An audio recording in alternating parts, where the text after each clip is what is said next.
From listener-supported KTOO, welcome to Juneau Afternoon, broadcasting live from the homelands of the Aquan.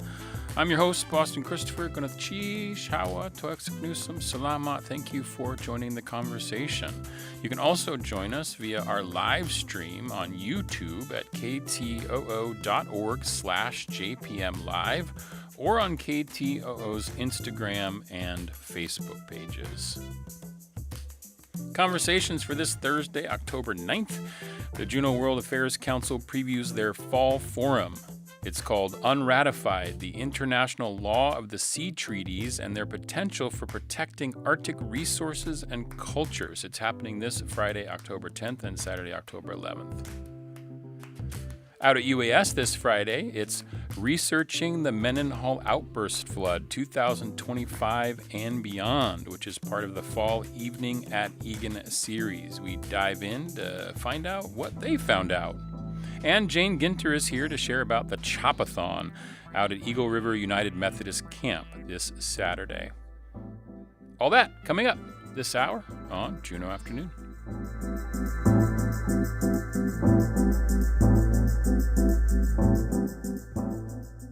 Support for Juneau Afternoon comes from Heritage Coffee Roasting Company, providing Juneau with locally roasted coffee for over 40 years, with cafes and drive-through locations throughout Juneau.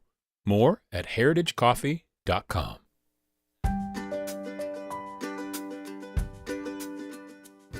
Hi, this is Coach Razor with JDHS Softball, and this is a Juneau Afternoon Calendar Delight.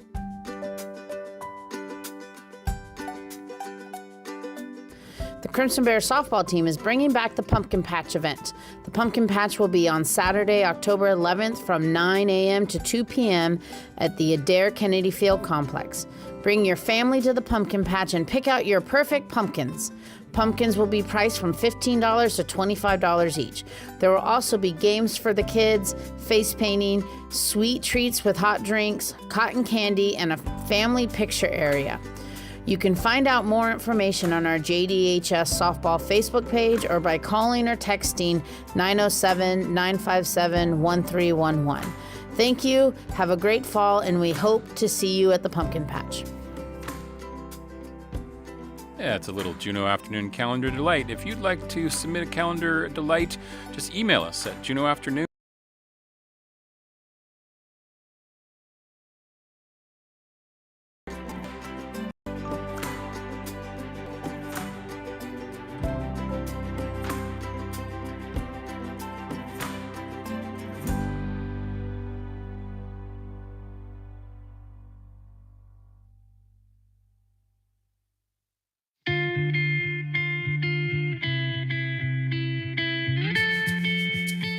You are listening to community-supported Juneau Afternoon on KTOO at 104.3 Juneau, 91.7 Juneau Auk Bay, and online at ktoo.org. I'm your host, Boston Christopher. You can also join us on our live stream on KTOO's YouTube, Facebook, and Instagram pages. You can even throw a chat in there, and I might be able to see it, which would be kind of cool.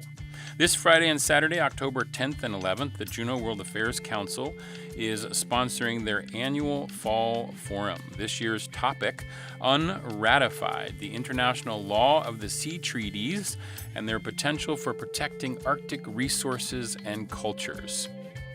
With a bevy of guest speakers and panel discussions on tap, it's a full schedule covering a range of topics on this subject. Looking at what it is, what's happening, and the future. For the full schedule, you can head over to jwac.org. And here to help us break it down even further is Bruce Botello and Jim Baldwin. Gunath Cheese, gentlemen, good afternoon. Wasiati Bruce, how are you today? Wonderful. Glad to be here, boss. Excellent. Welcome back to the show. And Jim, Gunath Cheese, Wasiati, how are you? Equally glad. Equally glad. I know you start tomorrow around 1 o'clock, so you are in the throes of final preparations and doing all the things. And, of course, you do that right downstairs here at KTOO, right? Absolutely. Yeah. We'll be in Studio 1 and looking to see a full Juneau audience. Many of your listeners may not be aware that we also record these events so that they can be rebroadcast later on 360 North, and as well as on our YouTube page, so that people have a chance to get the program not only live, but in studio, but also to be able to access it around the state. Yeah, if you missed something or if you wanted to rehear something that maybe you attended and you're like, what was that I missed? I want to make sure I know what it was. You can always find that on YouTube and on 360 TV, which is kind of cool. That's excellent. But of course, you can come on down. It's free, right, Bruce, to come to the forum? It is free. The fall forum is totally free, and I was looking at this schedule, and this is intense. This is really packed full.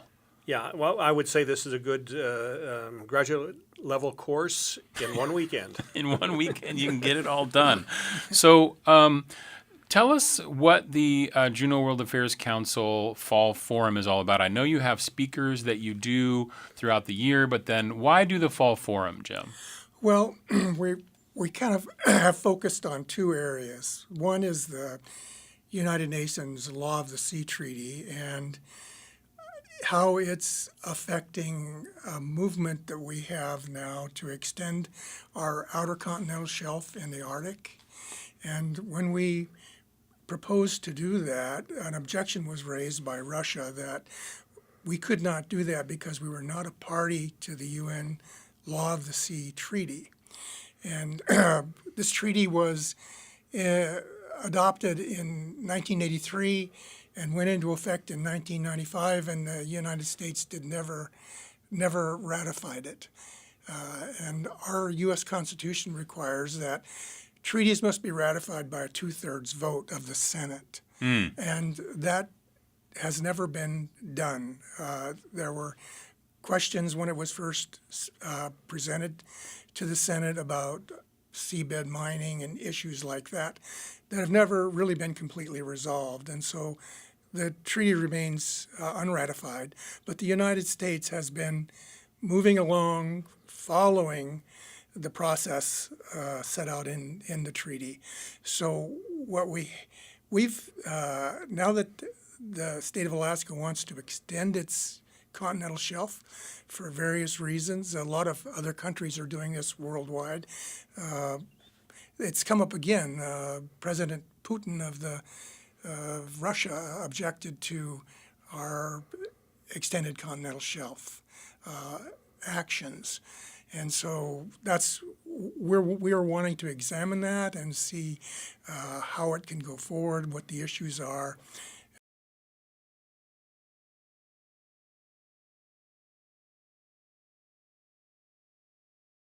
Seas Treaty, which it deals with preserving biodiversity in areas that are not subject to national jurisdiction. So it's also known as the High Seas Treaty because it deals with waters that are not a part of any nation. And so that treaty has just recently received a number of ratifications necessary for it to become international law. Again, the United States has not ratified that treaty as yet, but there's still time to do that. And that treaty, I think, will be very important for Indigenous people around the globe because they're actually given a place at the table on the decision-making that happens under that treaty. It's a very complicated treaty, and we're trying to bring in people who can help us understand what's going to happen now that it's been implemented. I can see why this is over 2 days as opposed to one evening chat, right?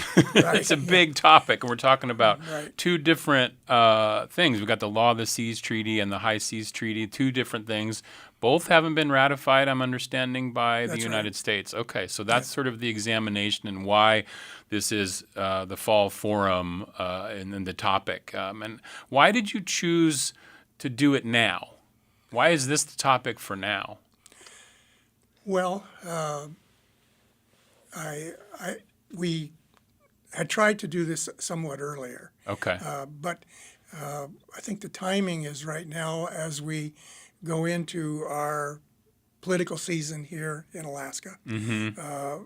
And Our senator has been engaged in this. Our U.S. Senator Lisa Murkowski has been engaged in this issue quite deeply, and we're hoping that she'll continue with that. So Yeah. I think that's kind of my thinking on the timing. I don't know about Yeah, you, Bruce. There's been a lot more emphasis here, particularly in the last couple of years, over deep sea mining. And not to mention an issue which has long been out there, which is the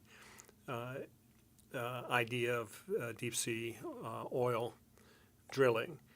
The other aspect that is increasingly coming to the fore is the look at international cargo traffic along the northern routes paralleling Russia or the Northwest Passage. That is, the Arctic is opening up.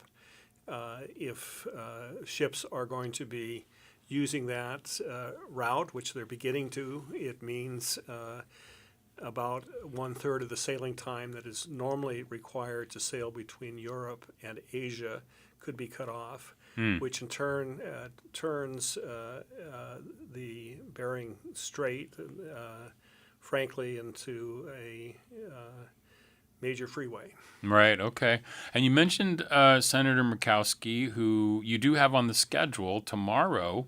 We're talking about the JWAC Fall Forum here on Juneau Afternoon. It begins tomorrow around 1 o'clock, I believe. Exactly at 1. Exactly at 1. And there's a bunch of sessions tomorrow. And you have a conversation with Senator Lisa Murkowski, a leader in bipartisan efforts urging the U.S. Senate to ratify the United Nations Convention on the Law of the Sea. That's going to be from 5 to 5:30. Yes, and I should tomorrow. point out, she will not be here in person. She will It'll be zooming.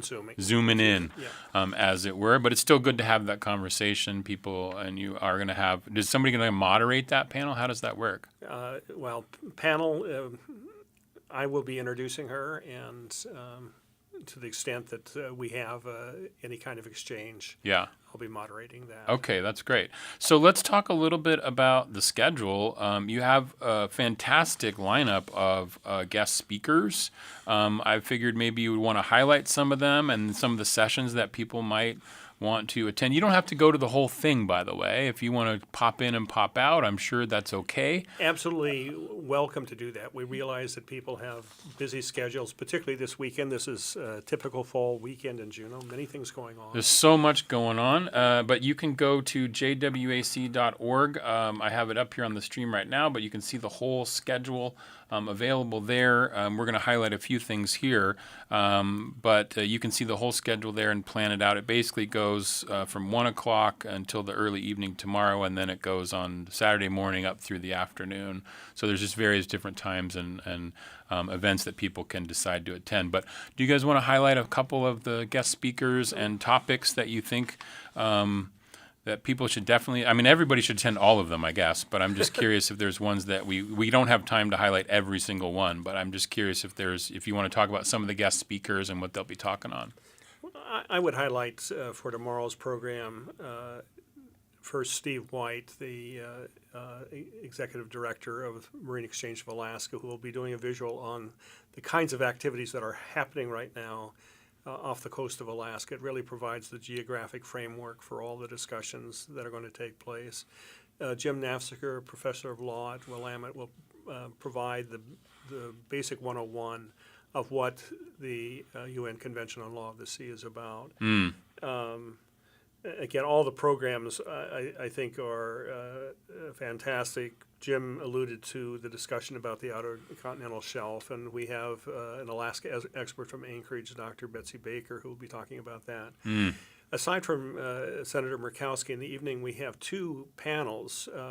One that I think will be, both are very interesting, but one focusing on the national security implications of both the Law of the Sea Treaty and the High Seas Treaty, and where Alaska fits into that. And finally, discussion of what is the benefit, if any, to Alaska by ratification, or on the other hand, what the detriment is to Alaska by our continued failure to ratify. I love the title of that last session called "Chasing the Mirage: Does the U.S. Benefit from United Nations Convention of the Law on the Law of the Sea, and what is its relevance to the Arctic?" Right. So that's an interesting discussion right there. Yeah, I'll let Jim talk about Saturday's program. Yeah, absolutely, Jim. Take us away. Yeah, well, Saturday we focus on the High Seas Treaty, the BBNJ. Liz Curran is with the Pew Memorial Trust, and she, I should say, shepherded the treaty as it was going through its drafting process, and so is has very close association with it and knowledge of how that treaty was developed. And then we have Dr. Dali Sambo-Duro, who was the former head of the Inupiat Conference, the ICC, Circumpolar Conference, Inupiat Circumpolar Conference. She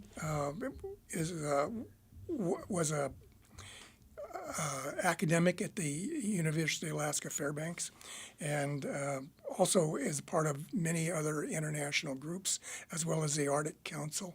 And she will have, I think, very interesting things to say about how the BBNJ treaty came about and what it's intended to do. It's a very new and far-reaching type treaty, and it's going to take some time for it to work its way into effect. It was just received its 60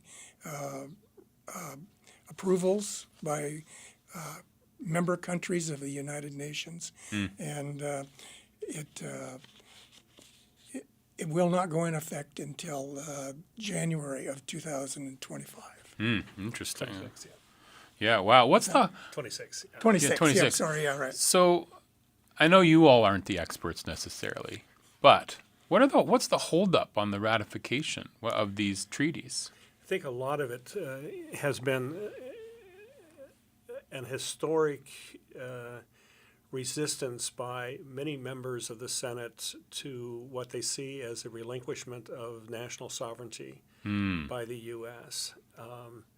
By ratification of anything under the umbrella of the United Nations. So that has been a consistent problem, not only with these treaties, but with others. I think, and we have a speaker who will be addressing this from the Heritage Foundation, Stephen Groves, whose view is there's no reason for the U.S. to have to ratify because we generally follow the law anyway. And so that is another perspective that will be offered. I see. Okay. And then the final one will happen at 1:30. It's the final panel discussion, and it says, "Where do we go from here?" Which will be really interesting after people have gotten a chance to sort of learn everything that's going on and attend some of these panel discussions or topics or discussions, speakers talking about the things, which is going to be really interesting. So is there other things that we need to know about this? I know we mentioned that it's no cost, which is part of JWAC's mission, right, is to provide these talks and forums at no cost to the public, which is fantastic. Do I have to sign up or do I just show up? Just show up. Just show up. Yeah, we'll make sure that there's a chair for you. There's a chair for you. I love that. We'll hold a seat for you. It's like the old Tom Bodette. We have a chair for you. Yes. Instead of the We'll light, leave the it's a light on chair. for you, yes. Yeah, we'll have a chair for you. That's a good one. I like that. That'd be a good slogan for JWAC. We'll hold the we'd chair like for to you. think that our slogan, bringing the world to Juneau, probably has a little bit of ring to it. But That's true. You do have that wonderful slogan. And is there, obviously there's breaks, times for dinner. Is there a lunch or anything I need to know about? Or do I bring a lunch? Do I bring a bag? What do I do? Do I bring a brown bag? well, we'll assume that most people who are showing up will have eaten before they arrive. We're not encouraging people to bring any refreshments into the studio. Gotcha. Okay. And that's consistent, obviously, with the sign on the door. Okay. I will mention, quite apart from the forum, we have a couple other events coming up that may be of note. They're a little farther off. We have the former U.S. ambassador to Kuwait and Iraq having served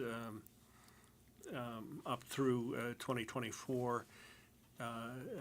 Ambassador Romanowski, who will be addressing the Juneau World Affairs Council on December 12th, and giving her perspective on the developments in the Middle East. We will be having our annual, and it's the only event where we charge, our fundraiser, which is World Quest. The trivia game, along with a great silent auction and a good dinner on December 31st at Centennial. Not December, sorry, January 31st. I was going to say, not New Year's Eve, right? Yeah, it comes in January, yeah. January 31st. And again, people can see some of our other programming that we're listing out again at jwac.org. Absolutely, and it's the fall forum. It's happening from the Juneau World Affairs Council. It's unratified, the International Law of the Sea Treaties and their potential for protecting Arctic resources and cultures. Bruce Botello, Jim Baldwin, thank you so much, Gunachish, for coming in and telling us a little all about it. Thank you. Yeah, and of course, reminder, you can also, if you can't make it to the sessions this weekend, they will be recorded and broadcast on 360 TV as well as on JWAC's YouTube page. Really appreciate you gentlemen coming in today. Thank you. Gunachish. This is Juneau Afternoon on KTOO. Support for Juneau Afternoon comes from Alaska Airlines Club 49. Membership information available at club49hub.com. You're listening to KTOO's Tlingit Word of the Week. This week's word comes from Keishi Bessie Cooley. And the word this week is kate. Kate. That means dog. And here's a sentence. The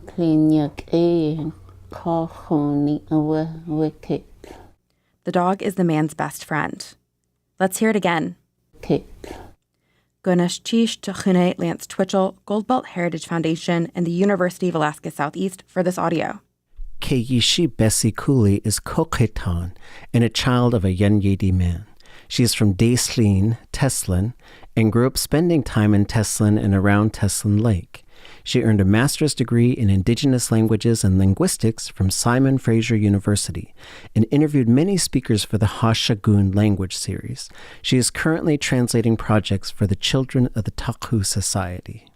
Tune in next week for another Tlingit Word of the Week from KTOO. From the KTOO newsroom, I'm Mike Lane. Today is Thursday, October 9th. On this day in 1914, an 8-mile-per-hour speed limit was put into effect in Juneau, keeping in mind that the automobile was a relatively new invention at the time. Reportedly, the first automobile seen by the residents of Juneau was the Abbott Detroit Bulldog, driven by Charles Percival during his cross-continental durability run in 1911. Percival planned to offload the Bulldog in Juneau for a spin around town while traveling south from Skagway, but the steamship schedule didn't allow time for that. Instead, people could only admire the Bulldog while it sat on the city of Seattle's forward deck. That's a look back at this day in 1914.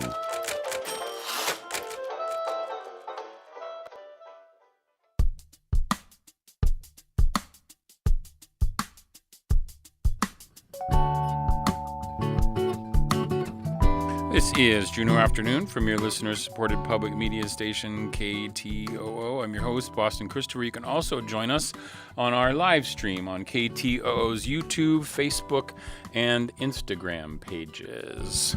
This Friday's Evening at Egan lecture series features UAS researchers Jason Amundsen and Aaron Hood, who will be discussing how the Mendenhall Glacier flooding has evolved and how they are working with others to determine how glacier outburst floods will evolve in the future at Mendenhall Glacier and beyond, right across Alaska. So I'm pleased to welcome to the studio now Jason Amundsen. Good cheese, Jason. Good day. Good cheese. And Aaron Hood. Good cheese. Wasiti. How are you today, buddy? Good. Great to be here. Okay, good to have you back. And I also have in the studio with me Dean of Arts and Sciences, Karen Salkaitis. Good cheese. Good cheese. Hey. Nice to see you. And so, Karen, let's start with you. Just for those who may not be inducted into the UAS Evening at Egan lecture series, what is that thing? Yeah, so Arts and Sciences hosts Evening at Egan, and we're so excited to host these events. They're really meant to be conversations with our community. We love to host them. For me, I really love when people come in person. Of course, they can also join the Zoom webinars that we set up if they can't be there in person and they have to come online. But I really hope that people show up in person. We've got coffee and cookies. The cookies is always a selling point. They, I love them. you know, they really are. They should be shaped like a river. You know, you can have like a river, but then it's like overflowing with the icing coming off the top. You know, Boston, don't put that kind of pressure on me. I don't know that I need that. But I will say that last time for our last lecture, the cookies were like spectacularly delicious. They cleaned me out of cookies. There was Or Karen, what, Boston? you make cupcakes, and when you open the cupcake up, it just floods out. That would and it's like blue icing. I rarely say no to people, but I'm just going to say no to you right now, Boston. That's not happening. I know you're thinking about it now. You're thinking about it. Okay, and these are their schedule varies, right? They're always at 7:00. They're at 7, but the days vary, right? That is right. I mean, in terms of they're always on a Friday. Yes. But the weeks that they happen might vary. And where do we find the schedule then for that? If you just Google Evening at Egan, UAS, it is going to pop up for you. You're gonna see our website and all of the dates that are upcoming. This one is this Friday, like tomorrow. At 7 p.m. And it's going to be in the Egan Lecture Hall. And we want you to come. They're always free. Yeah, that's good. Free is good. Free is always good. But, they're great conversations. So there's usually, the format is generally, somebody gives a talk and then afterwards there's always time for conversation and questions. And I think that's my favorite part is that our audience gets a chance to, chat with our speakers. Absolutely. Well, we've got the speakers here to give us a little preview. We do. And I have some questions for you all because I'm really curious. Like this, this affects everyone in town, even if you don't live in that area, right? Because it is on our brains. We have friends and neighbors who live there. And so it's happened, it seems like over the last few years, everyone's more aware, yes, because it's been happening and they've been growing, right? Which is really kind of interesting. And I know, Aaron, you've done some different talks over the last couple years. You worked with Anna Canny, our former climate reporter, to do some stuff and some talks out in the community.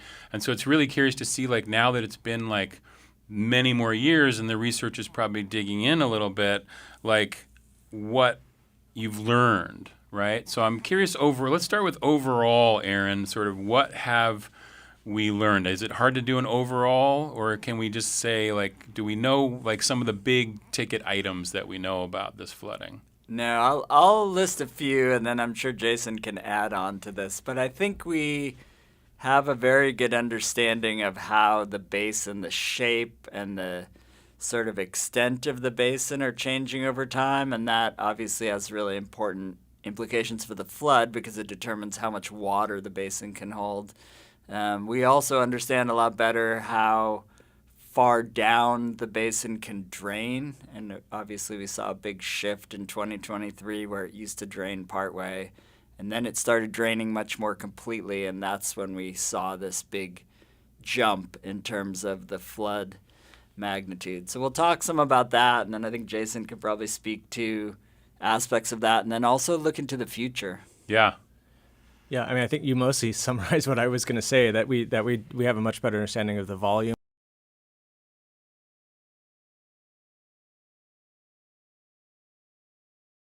The next, we don't understand, like, variability from one year to the next. I think we're starting to get a handle on some of that related to, like, this year, the flood coincided with a major rainstorm, and we think that affected the flood dynamics a little bit. Yeah, because it was really...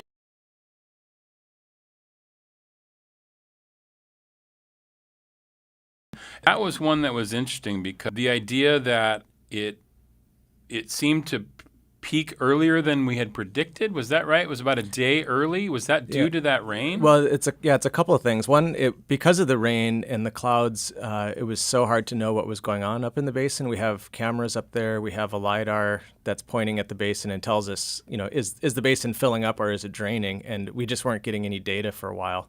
So it was really hard.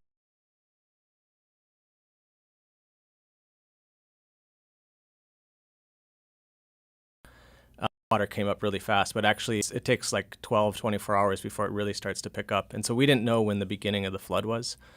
So that was part of it. And then the other part was just that the flood, the it released a little bit faster this year. So actually the volume of water that was involved in the flood was really similar to the year before, but it released a little bit faster, and then it coincided with that rainstorm as well, which made the water levels rise higher than it had in 24. How fast did the water rush out? I don't know the numbers, but yeah, it's hard to know the numbers. I mean, it was increasing well over maybe several thousand cubic feet per second per hour. In other words, the amount of water in the river was increasing very rapidly, more rapidly than we've seen in the past, certainly. We're going to show some data about that tomorrow. We have some videos, we have some cool 3D models, we have a lot of like drone products, and really we're hoping to just give people some insight into what we're looking at when we're trying to understand what's going on up there and the kind of information that we've been able to collect and how that's going to help us, figure out sort of what's going on now and how we can forecast it better now, but also looking a little into the future as well. Because this year it seemed, even though we know that rain helped maybe get it to a little bit earlier than had been predicted, but it seemed like the predictions of when it's going to happen are getting really close. And so how does that data collection, what are you doing to make that prediction so accurate? What's the data that you're collecting, or what's giving you that information? Yeah, I mean, basically we have a catalog of floods now for 14, 15 years. Some floods are small, some are big, but the floods themselves look very similar from year to year, just the scale gets changed. And so by knowing how much water is in the basin, we can then scale those previous floods to get the right shape of the hydrograph, and then we put that on top of the existing hydrograph that's being recorded. And so that, it seems to work really well. Yeah, it's getting eerily accurate, right? I mean, it's sort of funny because we always make fun of like the weatherman, right? It's like you don't know the actual weather, but they're doing the best they can. But you all seem to be getting almost pinpoint accurate, right? Which I think is kind of crazy. Yeah. Can we mention the second release, the smaller flood we had in September? Why did those happen? Well, I mean, the basic issue is that after the ice is very thick, there's an ice dam, the Mendenhall Glacier, which is impounding the water in the basin. When the water forces its way under and creates a conduit where it all drains out, because the ice is so thick there, the overburden or the pressure closes the conduit up.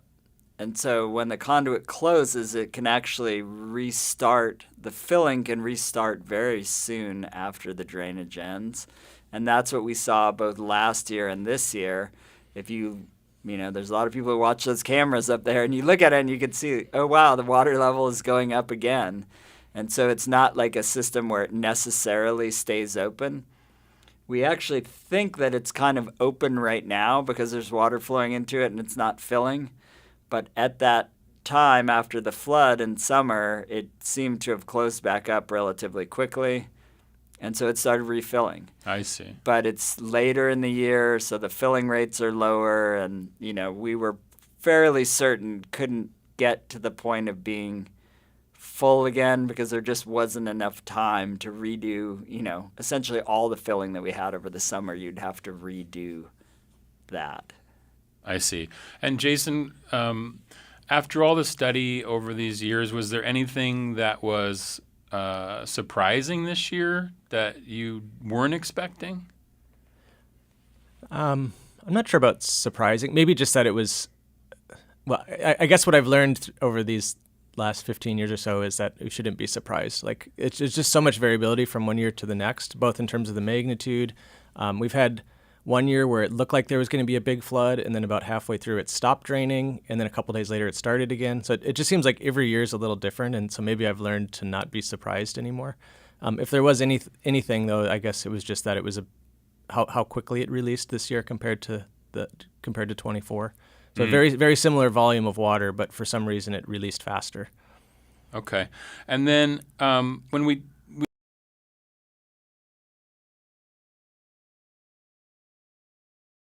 going and we had the height, and we know, and people are now overlaying the height maps on when they're looking at buying a home in the valley, and where would 16 feet reach and where would 17 feet reach, where would all this happen?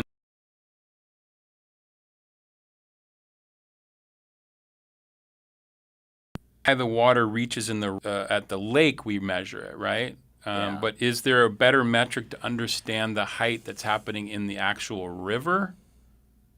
Well, I mean, I think those inundation maps do a very nice job of translating that, right? Because what they directly translate is what is the height in the lake to the height at your house. When you plot, like if you go to the flood dashboard, you can see that. You can move the cursor around and see, okay, if it's 17 feet in the lake, it's going to be 4 feet at this address here.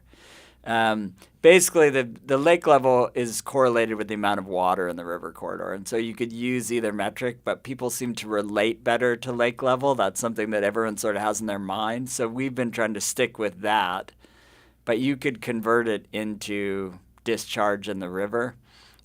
Either way, the inundation maps are the way to translate the amount of water coming out into the lake and how that will move over the landscape either with or without the HESCO barriers. I feel like it makes sense because people, if you have too many numbers, that would confuse people, right? So it's better to say, okay, this is what it looks like if you get to 18 feet or, whatever it would be. So for the talk tomorrow night, Friday, we're talking about Evening at Egan here on Juneau Afternoon with Jason Amundsen and Aaron Hood from UAS. They're going to be talking about what they've learned about the Mendenhall Glacier flooding and how things might evolve in the future, not just for here, but for all of Alaska. So what are some of the takeaways that you think might be helpful for us in the future? I know you're going to talk about it tomorrow, but just give us a little tease. Yeah, well, I guess we're going to mostly focus on Mendenhall, but part of the work we're starting to do with some of our colleagues is also the sort of stuff that if someone had done 50 years ago in Juneau, they might have looked at Mendenhall Glacier and said, oh, you should be worried. There's a basin there that could become a hazard in the future. And so one of the things we want to start doing is to take our knowledge here from Mendenhall and translating it to other glaciers around Alaska and trying to identify other places that could become hazards in the future. Ah, that's pretty smart because then maybe they don't develop as much things around there in terms of, all the folks who are affected out in the valley, right? I mean, that makes sense. I mean, it's hard to tell everybody to move, right? You can't just do that, but.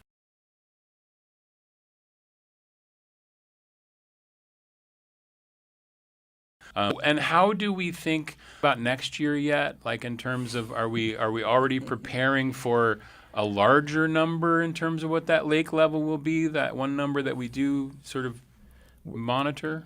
I would say we're working through the numbers. So with our drone surveys that we're doing, we're trying to figure out what is the volume of the basin and how is that changing over time. And so we know that it's gotten bigger over the last 5 years, the basin has. I don't know yet if we can exactly say how much it's going to change from this year to the next, but that's something we're working on.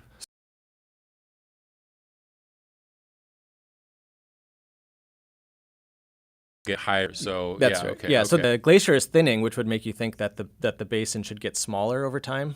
But there's also a lot of icebergs up there, and as those melt away, that creates storage capacity or volume, and so it's kind of a competition between a couple of different things.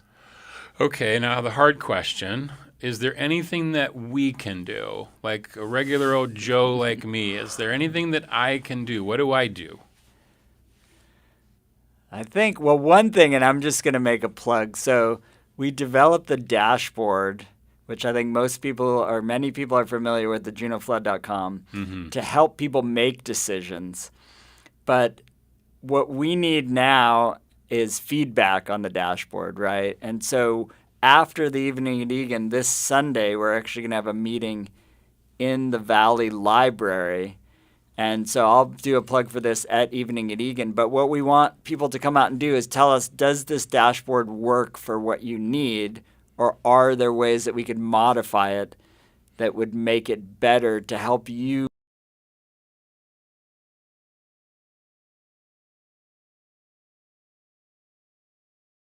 Thing that, people can be prepared. It's the way that we're all going to be safer.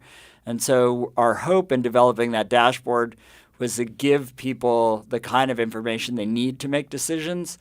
But we also need people who are using it to come back to us and say, this part works for us, but could you add information about this? Or, what other functionalities could we add to it that might help people in the community to help themselves? Well, good to Chiefs for all the work that you do and all the research that you continue to do to help make Juneau a safer place on the Mendenhall Glacier outburst flooding. It's tomorrow's Friday evening at Egan, and it is featuring Jason Amundsen and Aaron Hood. That will start at 7 o'clock tomorrow. If you can't make it out to UAS, it's in the lecture hall, but if you can't make it out, it will be recorded. But it's always better to show up in person. And finally, Karen, is there anything else happening at UAS that we need to alert the people to? Yeah, I think I just want to tease a couple of the future evening at Egan's. On Friday, October 24th, we're going to do Living on the Edge, the ecology of mountain goats and avalanches. Aaron was also involved in that research with Dr. Kevin White. It's going to be a really cool talk about, I think, the dangers that our poor mountain goats are in when it's a trade-off. It's a very perilous trade-off when they go up into the mountains and have to deal with these snow avalanches. And next will be Arctic Ecosystems in a Warming World with Dr. Logan Berner on Friday, November 14th, talking about climate change in the Arctic. It's a really and Logan Berner is an awesome speaker. He's really engaging, and I think you're going to love that. And lastly, we're getting the band back together with me, Ernestine Hayes, Lily Hope, and Emily Wall. And that one we all know is called Winter Fire Showcase. And that one is going to be Friday, December 13th for our final evening at Egan for that creative showcase. I love that. And is there another event out at UAS that we want to alert folks to? We do. Thank you for teeing that up for me, Boston. I really appreciate it. We have a really cool UAS open house on Saturday, October 25th. That's from 11 a.m. to 3 p.m. We're really targeting high school students. We want you all to come out and learn how to apply to a degree program, sign up for classes. You can meet with financial aid staff. You can learn how to pay for college. Also, there's a really cool drawing for tuition waiver. It's open to everyone, but high school students are especially encouraged to attend. Check-in starts at 11 a.m. in Egan Library. And you can find out more at uas.alaska.edu. You sure can. And I just saw a press release that said in-state tuition starting for everybody in 2026. Yeah, that's pretty amazing. So out-of-state students, everybody's going to get in-state tuition. And study here at UAS. Let your friends know. Well, thank you so much, Good Chiefs, for being here today, y'all. I really appreciate it. Break a leg tomorrow with the Evening at Egan lecture series. This is Juneau Afternoon on KTOO. Let's take a listen to this week's Our Living Lands from Native Voice One. This is Our Living Lands, and I'm Antonia Gonzalez. Deb Holland, a member of the Pueblo of Laguna, was the first Indigenous U.S. Secretary of the Interior. Now she's running for governor of New Mexico. Our Living Lands producer Daniel Spalding spoke with her about the challenges and opportunities facing tribes, including climate change and political headwinds. What are some of the environmental accomplishments you are proud of from your time leading the Department of Interior? I mean, there's many, right? We had some really wonderful tribally led conservation efforts in Nevada, in Utah, in New Mexico. And we were very proud of the work we did with the Dorshak Fish Hatchery too in Idaho. So we really felt like tribes should have a seat at the table, and we wanted to make sure that they had a voice in bringing forward the environmental stewardship opportunities that they wanted to. Another thing is we're very proud of the 400 co-stewardship agreements that we signed with tribes. And that was really a win-win situation for both the Department of the Interior and for the tribes. And what were some of the challenges that you faced or areas where you wish you could have, maybe done a little bit more? There's always more you can absolutely do. When I first got sworn in to my office at the department, 4 years seemed like a really long time. And, by the end, we were really, everybody was all hands on deck trying to move things forward. I mean, I feel like it's hard for me to regret. We really did accomplish a lot, but there's always more you can do, right? Climate change isn't taking a break on our planet. And so it's almost like we have to step up exponentially in order to fight climate change. I wish we could have done more transmission lines or done more clean energy. I wish we could have conserved more land because, we think about the 30 by 30 and, we still have to strive toward that goal. I'm going to keep moving forward and doing everything I can for our our environment because we have an obligation to future generations. And you're running for governor of New Mexico, which has, a unique, diverse environmental landscape. As governor, what are the ways you would hope to, work with tribal nations to deal with climate change's impacts? Absolutely. Well, tribes always do what they do best, and that's conserve land. I mean, there are some conservation efforts right here in New Mexico that I absolutely still support. And I know that tribes will, they'll bring those forward. And however I can help, because look, New Mexico needs more industry, and people need jobs. They need good paying jobs with benefits. We have a really wonderful outdoor economy, and I just feel like it can always be better. And the only way we have a quality outdoor economy is if we are conserving our landscapes, that there's water in the river, there's, our trails are pristine. I think the outdoor economy it brings in billions of dollars across New Mexico and across our country. So it's worth it. It's absolutely worth it to make sure we're striving for, to preserve our landscapes. And you worked with indigenous communities at the tribal, state, and federal levels. How can tribes and indigenous people navigate these layers of authority to protect their land and culture? The era of government telling tribes what they need to do or what they should do should absolutely be over, and the tribes themselves should be stepping up to say, this is what we want to do, and we would love to have the governments as partners. And so if I'm the next governor of New Mexico, I absolutely want to be partners with the tribes here. How can the state be a good partner? How can we invest in infrastructure and make sure that we're paying attention to the things that the tribes want to do for themselves? And today, tribes are dealing with a very different federal government than the one that you were a part of. What do you think the next few years looks like for tribal communities? Right. Well, I think that, first of all, governors will be the first line of defense against the worst policies coming out of this administration. We need to hold the federal government's feet to the fire when it comes to the funding that they're obligated to give to states. And so I think it will be up to every elected official to ensure that the federal government lives up to its trust and treaty obligations to tribes here in New Mexico, absolutely, and across the country. Tune in next week for more stories about how climate change affects tribal communities. I'm Antonia Gonzalez for Our Living Lands, a collaboration of Koahnic Broadcast Corporation, Native Public Media, and the Mountain West News Bureau. Native Voice One, the Native American Radio Network. Hanson Gress, ka eat with the shuyi, we kashuk ayitin. Jin kat ka kay jin tak anakaya ha anikak, gunil cheesh.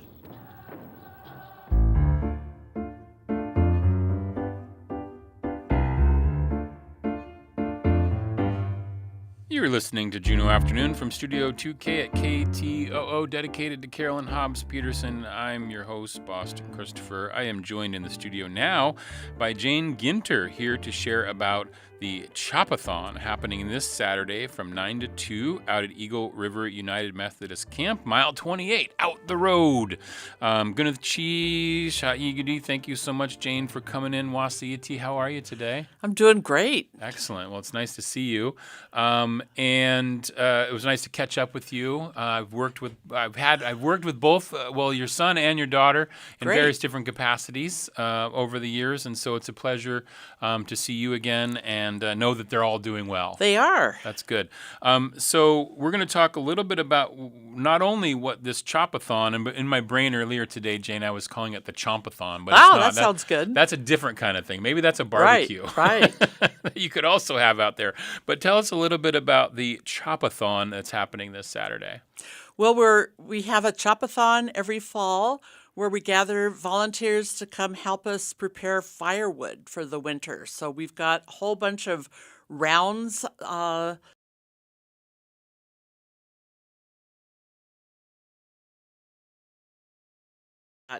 All sorts of splitters and all sorts of chainsaws and all sorts of people to help us cut up that wood so that we can have fires in the fireplace out at the lodge and also have fires in the outdoor fireplace. So we need a lot of workers to come help us chop up this wood. Yeah, I've got one picture up here for those who are watching the live stream. People in action doing the various different things with those big pieces and getting them down in terms of thing we might be able to burn in a fireplace. That's right.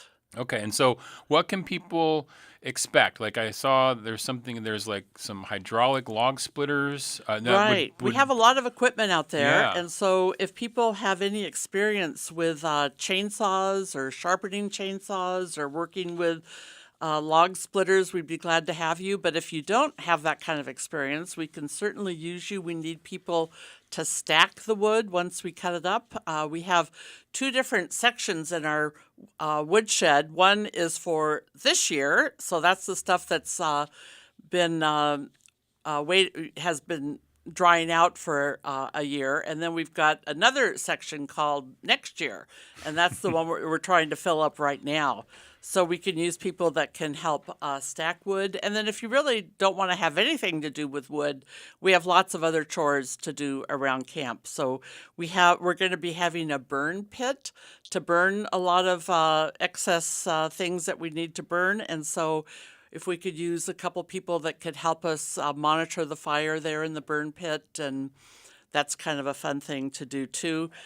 We have all sorts of other jobs around camp, just kind of tidying up and cleaning up around camp. So we'll find something for you to do. Yeah, and I also saw that there was kitchen volunteers needed Yeah. because there is going to be some lunch. So Right, people, right. if We they- have folks from the Polaris House. They're actually going to be spending the night out there, Okay. and they're going to be helping with lunch. But if anybody else would like to help with lunch, we can do that as well. Lots of jobs available. Yeah. Yeah, so get your volunteer hours in out at Eagle River United Methodist Camp for the Chop-a-Thon. It starts at 9 a.m., and people don't have to register anything. They just show up, right? They come up whenever they can. And Okay. usually it's going to be probably 3 hours of pretty hard work if you're going to be working with the wood. So we'd recommend that you bring gloves and that you bring ear protection to protect from the chainsaws. And it's going to be a dirty job if you're out there wrangling these logs, so wear appropriate clothing and boots. Okay. But as a benefit for helping with the Chop-a-Thon, we'll give you a coupon for half off use of a cabin during the off-season time. So you can come and make use of the camp and come stay in a cabin with your family, and that should be a lot of fun for you. That's fantastic. What a great benefit for just helping out for a few hours. That's kind of Yeah. nice. So what else is going on at the camp? I know there's other things coming up and things that you Right. want to mention. Well, we have new camp managers there. They arrived in May, Kevin and Nicola Voss, and they are very, very enthusiastic and very happy about being at a camp. They're just working really hard. And this last summer, we had a mission group come from a Methodist church in Michigan. They brought 19 workers, and they worked for about 10 days straight, and they replaced all the flooring in our lodge. If you come in and take a look at the lodge now, you'll notice that it really looks great. They also installed a lot of heat pumps, and this is the third year in a row that they've come, and they've already got 40 people lined up to come next summer. Wow. Our big project next summer is to build a pole barn. And this is kind of like an open warehouse kind of barn. And then we are going to have a closed section too. And we have had a sawmill out there the last couple of weeks where we have been sawing boards for this pole barn. And it is just the most amazing thing to watch. They've had the sawmill set up there, and they just cut all these boards. And now we've got all the boards lined up and waiting.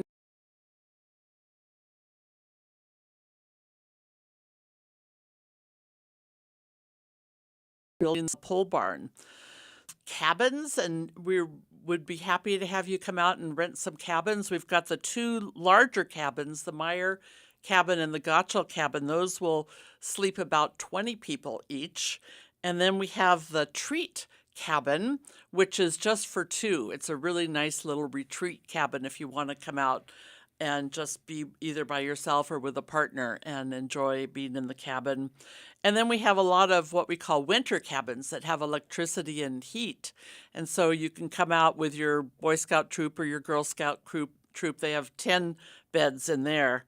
And then we even have some what we call summer cabins that don't have heat or electricity. It might be getting a little late for those now, but we have lots of cabins you can rent. So you can check out our website at methodistcamp.org. Okay, that's what I was wondering, is how do people get information on all these events? But methodistcamp.org is the place to go. That's right. Okay, that's cool. It sounds fantastic. It sounds like there's lots going on out there, always improving, always getting better, and you can volunteer. Absolutely. You can volunteer and you can help out this weekend. It's the Chop-a-Thon. It's this Saturday, October 11th from 9 to 2 p.m. I don't think you have to be there the whole time. Nope, you can come, you show can up, come and leave. whenever it works out for you, and we would just love to see you. And we're also planning to have Thanksgiving out at camp. So on Thanksgiving Day, if you don't have a place to go, this is a great community potluck event, and we have a big roaring fire, especially since we should have some wood by then. And we're also looking for board members that might want to join our board for managing the camp. Okay. Do you guys have a Facebook page too? Yeah, we do. I don't remember the Facebook page. It's just, offhand. you just probably look it up, Eagle Yeah. River United Methodist Camp. You'll find it there Right. on Facebook. And, of course, it's mile 28 out the road, 27,500 Glacier Highway. Yes, that is the place. Yeah, it's great. Well, Jane Ginter, thank you so much for coming in and sharing with us today about camp. Good. Well, and thank the you. Chop-a-Thon. I really appreciate you being here. I Thanks so much. appreciate it too. Thank you. Gwyneth Cheesh.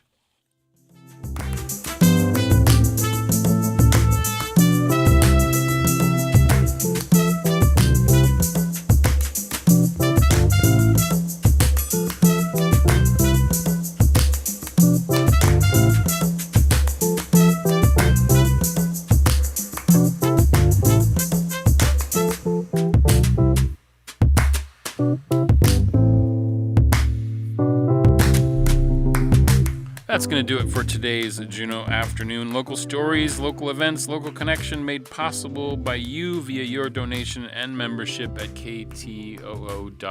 Gwyneth Cheesh for listening.